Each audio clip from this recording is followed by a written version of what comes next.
សំជួនរឹងហងយន្តក្នុងកាលដ៏កន្លងទៅហើយមានព្រះរាជាមួយព្រះអង្គព្រះនាមអាទិត្យវង្សាអគ្គមហេសីព្រះនាមពំពាជាស្ដេចមានអានុភាពជាងស្ដេចទាំង101អង្គមានព្រះស្នំ6000នាក់តែងគល់បម្រើសោយរាជ្យនៅក្រុងទេបុរីព្រះស្នំទាំង6000នោះសឹងពុំមានបុត្រាមួយសោះសេវកាមាត្រខ្លាចសាបសូន្យព្រះនគរក៏ក្រាបទូលព្រះរាជាថាបុព្វព្រះអង្គជាម្ចាស់នៃផែនដីព្រះនគរយើងបើអត់ពីព្រះអង្គទៅនឹងពុំមានក្សត្រណាមួយសោយរាជ្យទៅទៀតឡើយព្រះរាជាទ្រង់ត្រាស់បង្គាប់ព្រះនាងពំពាព្រះអគ្គមហេសីឲ្យប្រដាប់ផ្កាភ្ញីបូជាពួកទេវតាឲ្យទានចាំសិលអធិដ្ឋានសូមព្រះរាជាបុត្រាមួយព្រះអង្គព្រះនាងក៏ទ្រង់ធ្វើតាមព្រះរាជបញ្ជាដោយអំណាចបុណ្យបារមីនៃព្រះនាងក៏ក្រើកទៅដល់អាសនៈនៃសក្កទេវរាជរាជទ្រង់បើកទឹកពិចក្ខុមើលហេតុសពគ្រប់ទ្រង់ក៏ជប់ព្រះបរមពោធិសត្វដែលជឿទេវបុត្រមួយព្រះអង្គឲ្យចុះមកចាប់បដិសន្ធិក្នុងផ្ទៃព្រះនាងពំពាលុះប្រកបគ្រប់10ខែហើយក៏ប្រសូតព្រះរាជបុត្រមើលព្រះអង្គមានសម្បូរដោយពួកព្រាហ្មណ៍ថ្វាយព្រះនាមថាព្រះសវណ្ណកុមារលុះមានព្រះជន្ម16វស្សាព្រះវេរាជបិតាទ្រង់ឲ្យនាំព្រះរាជធីតានៃស្ដេចទាំង101មកថ្វាយតែព្រះរាជកុមារពុំសពព្រះរាជហឫទ័យសោះទ្រង់គ្រានោះមានជាង2នាក់ជាងម្នាក់ចេះធ្វើប្រាសាទនិងក្បាច់រចនាផ្សេងម្នាក់ទៀតចេះធ្វើរូបសត្វដូចជារូបគ្រុឌក្ងោកជាដើមមានខ្សែទៀនអាចជិះហោះលើអាកាសបានព្រះរាជាទ្រង់ព្រះរាជបញ្ជាឲ្យជាង2នាក់នេះធ្វើហង្សយន្តមួយជាប្រទីណាំងសម្រាប់គង់ហោះទៅកាន់ទីផ្សេងលុះជាងទាំងពីរធ្វើរួចហើយព្រះរាជាទ្រង់គង់លើហង្សយន្តទៅកាន់ទីនានាមានព្រៃហិមពានជាដើមឯព្រះរាជកុមារទ្រង់មានព្រះបំណងចង់ចេញទៅរៀនសិល្បសាស្ត្រទ្រង់ក៏ចូលទៅទូលាព្រះវររាជបិតារាជបិតាទ្រង់អនុញ្ញាតឲ្យប្រគល់ហង្សយន្តដល់ព្រះរាជកុមាររាជកុមារទ្រង់គង់លើហង្សយន្តនោះហោះតតព្រៃព្រឹក្សាចំនួន3សប្តាហ៍ចូលដល់នគរបញ្ចាលទ្រង់ទុកហង្សយន្តលើឈើធំមួយដើមហើយយាងចូលទៅសំណាក់ផ្ទះចៅព្រាហ្មណ៍ហោរាម្នាក់ដែលជាបុរោហិតព្រះចៅធំបញ្ចាលសុំរៀនសិល្បសាស្ត្រមិនយូរប៉ុន្មានព្រះសុវណ្ណកុមាររៀនចេះសិល្បសាស្ត្រយ៉ាងស្ទាត់ជំនាញព្រាហ្មណ៍ហោរាបានសុំព្រះអង្គធ្វើជាកូនធัวតែងនាំព្រះអង្គទៅគល់ព្រះចៅក្រុងបញ្ចាលរាល់ថ្ងៃឯព្រះចៅក្រុងបញ្ចាលព្រះអង្គមានព្រះរាជធីតាមួយព្រះអង្គព្រះនាមបទុមកេសរមានព្រះជន្ម21វស្សាមានព្រះរូបល្អលើសស្រីក្នុងព្រះនគរនោះថ្ងៃមួយព្រះនាងទាត់ឃើញព្រះសុវណ្ណកុមារកំពុងយាងក្បែរប្រាសាទមានប្រតិយចាប់ប្រតិបត្តិចំពោះព្រះអង្គអន្ទះបន្តែងក្នុងប្រតិយផ្ទុំពំលក់មានព្រះចិន្តាសោយម៉ងខុសធម្មតាស្រីបម្រើម្នាក់សួរព្រះនាងប្រាប់ថាមានសេចក្តីប្រតិបត្តិចំពោះព្រះសុវណ្ណកុមារយ៉ាងខ្លាំងរួចទ្រង់ប្រាប់ឧបាយឲ្យស្រីនេះទទួលព្រះសុវណ្ណកុមារស្រីបម្រើទទួលព្រះសុវណ្ណកុមារព្រះសុវណ្ណកុមារសន្យាថានឹងមកកាន់ប្រាសាទព្រះនាងក្នុងពេលរាត្រី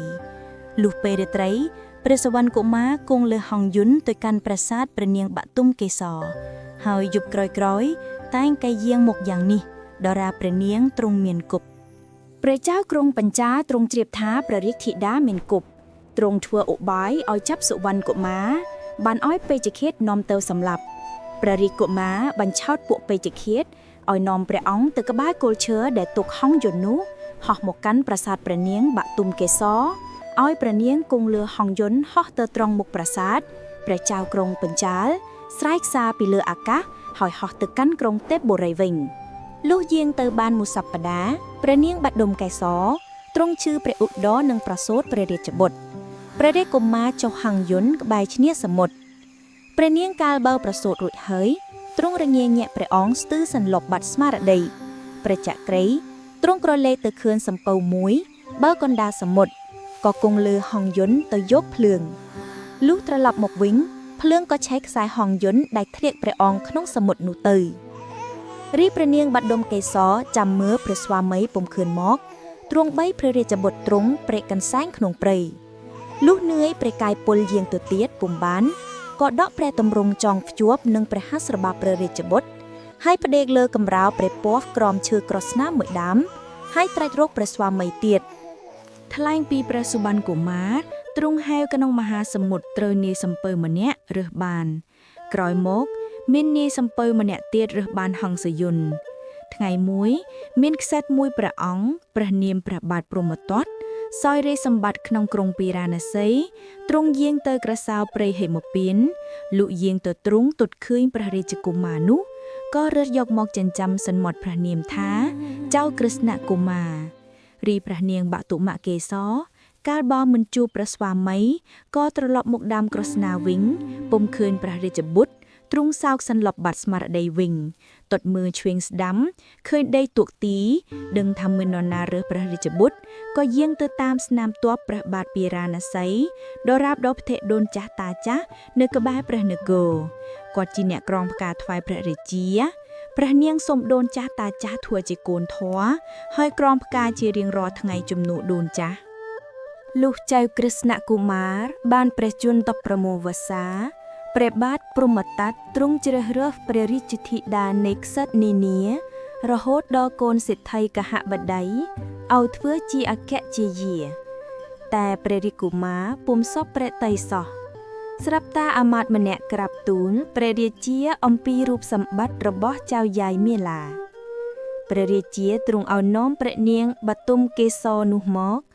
ព្រះរាជកុមារគ្រាន់តែឃើញព្រះនាងភ្លាមមានព្រះតីប្រតិពលយ៉ាងខ្លាំង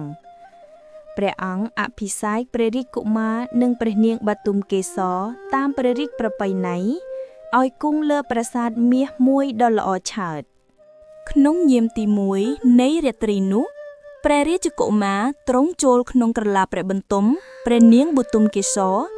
ស្រាប់តែមានទេវតាមួយអង្គ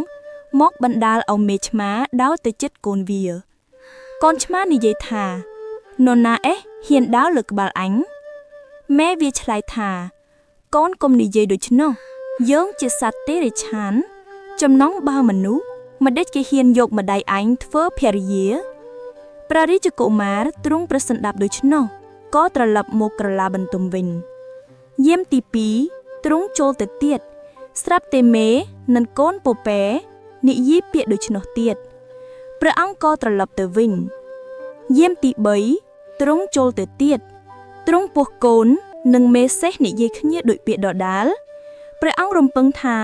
ខ្លួនព្រះអង្គគឺព្រះបិតាឬមកពីព្រៃក៏អធិដ្ឋានថាបើស្ត្រីនេះជាមាតារបស់អញមិនសូមកុំឲ្យសត្វនេះជជែកគ្នាទៀតរួចទ្រង់យាងចូលទៅរីសត្វទាំងនោះពុំនិយាយគ្នាឡើយរួចព្រះរាជកុមារយាងចូលទៅដល់ព្រះនាងបដុងកេសរទ្រង់ប្រាប់ហេតុសពគ្រប់ក៏ទ្រង់ព្រះកន្សែងទាំងពីរព្រះអង្គតមកព្រះនាងទ្រង់ឲ្យជាងសង់សាលាទានមួយសម្រាប់ដាក់ទានបាយចំណីដល់អគុណតកជននៅក្បែរទ្វារព្រះនគរហើយឲ្យជាងគូគំនូរៀបរាប់ពីប្រវត្តិរបស់ព្រះនាង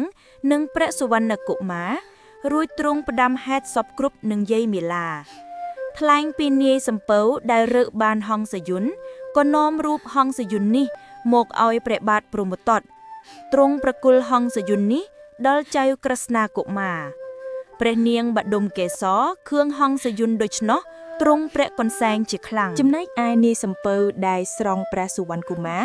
បានបើកសំពៅទៅចតនៅនគរពារាណសីដែរព្រះសុវណ្ណកុមារទ្រង់ចុះពីសំពៅយាងទៅក្បែរព្រះបរមរាជវាំងទ្រង់ចូលទៅកាន់សាលានោះលុះសោយព្រះស្ងោយហើយយាងទុតរូបគំនូទ្រង់យល់ថាគំនូនោះជាប្រវត្តិរបស់ព្រះអង្គទ្រង់ស្លុតព្រះហត្ថីយាងទៅទៀតពុំបានទ្រង់ព្រះកន្សែងនៅទីនោះរីពូឆ្នាំអាចញាក់ចាំសាលាទៀនឃើញដូច្នោះរត់ទៅជម្រាបយាយមាឡាទៅទូលព្រះនាងឲ្យគេនាំព្រះសុវណ្ណកុមារចូលទៅក្នុងប្រាសាទ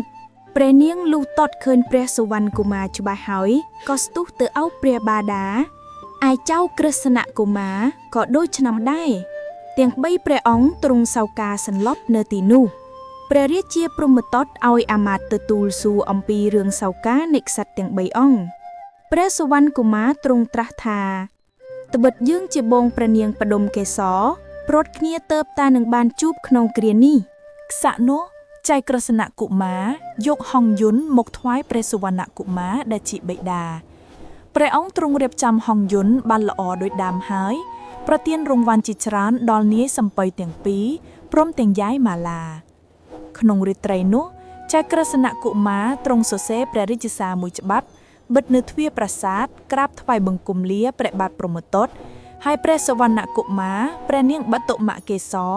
និងចៅក្រសនកុមារក៏ទ្រង់ឡើងគង់ហង្សយន្តហោះទៅកាន់ក្រុងទេពបុរីជាចេតភូមិរបស់ព្រះអង្គដោយសិរីសួស្តី